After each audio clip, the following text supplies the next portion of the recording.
Hi Art Smarties. I'm here outside today on this beautiful, beautiful spring day. Well, you can hear my chickens. Oh, and maybe see my chickens.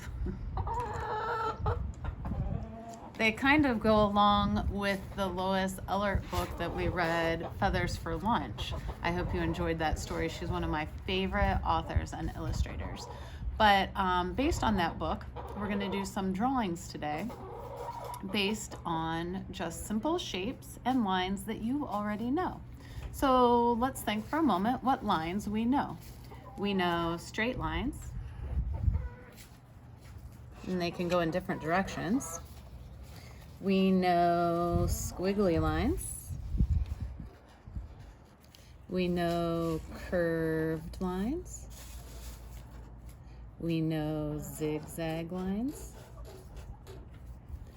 And what's cool is that different kinds of lines can become shapes.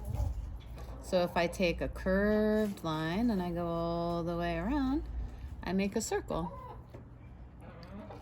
We can make ovals. We can take our straight lines and make squares or rectangles or triangles.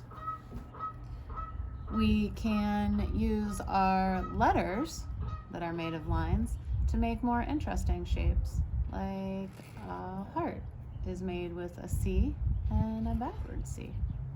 Or the fun shape that we made last week with, like Mr. Monet, the letter C and the V put together to make our lily pad. Or we can use triangles to make stars. So you may want to spend a little bit of time before we use our basic shapes and lines to make our animals today, our spring animals, to practice making some of those shapes. So if you want to use just a scrap piece of paper to do that, you may want to. After that, we're going to combine some of these shapes to make some basic animals. Materials for today's lesson include paper. Remember, you do not have to have plain white paper. It's preferred, but you can use any paper you want. You can undo a box or use lined paper. Black marker. If you don't have a black marker, feel free to use pencil, but I want you to feel confident in your drawing, so please try not to erase. And we are going to add some color to our pictures today as well. So you can either have crayons, markers, or colored pencils if you prefer. Now that you've practiced making some of your shapes and lines, we're going to combine some of those shapes and lines together to make some different animals that we would see in the spring. Let's get started with a bird, just like in the book. We can start with a circle for the bird's head, a triangle for the bird's beak, a long curved line for the belly of the bird, another curved line for the bird's wing, and a curved line the other direction. And then we'll add some squiggle, kind of a zigzag line, to show his feathers. I can add another circle for the eye, and some lines, and maybe some other smaller lines for his feet. A very simple bird. Maybe I want to try some other things that might be flying around, like a bumblebee. A bumblebee, I could use another circle for the head, an oval for the body, a triangle for his stinger, and some half circles for his wings. Of course, I can always add more lines, like stripes, or straight lines for antennas. Want to try other animals too? How about a dragonfly? A long hot dog shaped oval,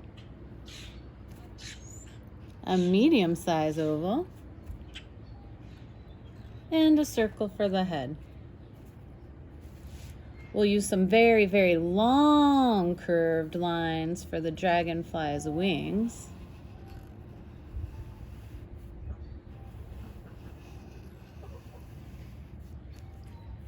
And insects like this are symmetrical, so I'll add some on the other side too.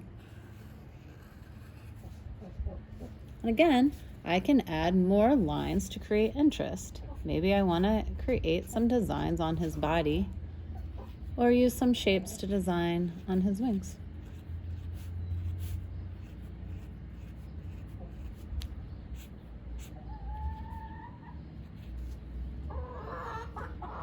Maybe I'd like to create one of these loud chickens. Again, I can start with a simple shape. Circle. Another circle for his eye. And maybe a dot inside. A triangle for his beak. A curvy line for his feathers on his head. Curved line down for his back. Another line down for his body. And some curvy lines for his tail feathers. Now all he needs is some feet.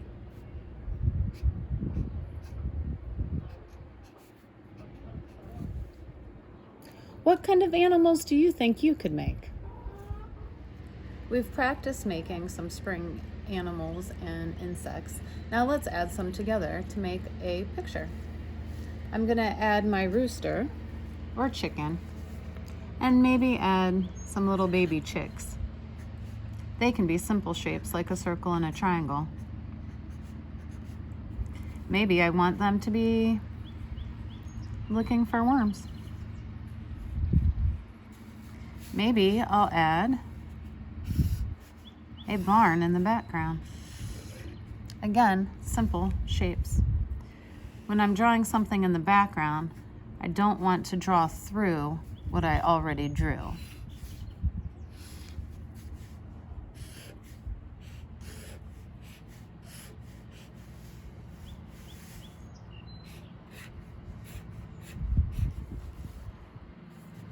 And I'll use some zigzag lines to show some grass.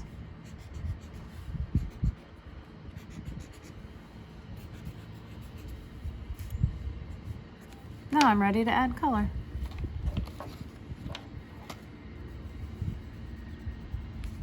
Color your pieces in very nice and dark so I can really see the color. And it'll really stand out with the black outlining. I think I'm going to make my barn red.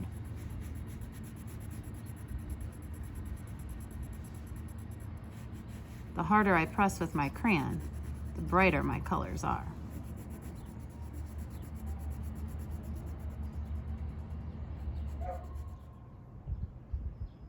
Here are a couple finished pieces. Noticed I added a butterfly, again, just using circles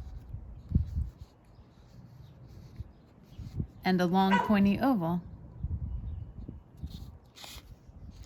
Again, color your piece in all the way. Here's another. In this one, I added a long branch with long lines to create a tree branch. I used hearts and half circles to create flower buds on the trees. I made a tulip by creating the letter U and adding zigzag lines on top to create the top of the flower. I can't wait to see what you make.